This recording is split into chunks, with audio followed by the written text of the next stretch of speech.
Hello everyone, আশা করি সকলে ভালো আছেন। এখন আসছে আল্লু অর্জুন সম্পর্কে। আমরা জানি আল্লু অর্জুন গ্রেফতার হয়েছিল।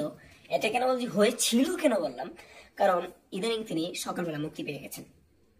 তো খুব খুশির সংবাদ, আল্লু অর্জুনকে গ্রেফতার করা হয়েছিল। কেন, কি কারণে জানেন? এটা তো আপনারা সকলেই জানেন, কিন্তু তেনার হাইকোর্ট থেকে তিনি মামলা খারিজ হয়ে গেছে। তবে আপাতত তিনি মুক্ত, কিন্তু এই সময় হাজিরা মাজিরা এই সমস্ত ঝামেলা আছে, কিন্তু তিনি আপাতত মুক্তি। তিনি হাইকোর্ট থেকে জামিন পেয়ে গেছেন। আহ, তিনি গতকাল রাতে জেলখানায় ছিলেন এবং তার তো করার কিছু নাই। আপাতত হাইকোর্ট থেকে তিনি জামিন পেয়ে গেছেন, খুব ভালো।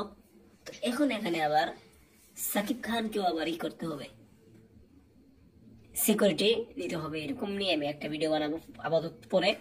যাই হোক, এটাই বলছি, আল্লু অর্জুন মুক্তি পেল, জামিন পেল, খুব ভালো ব্যাপার।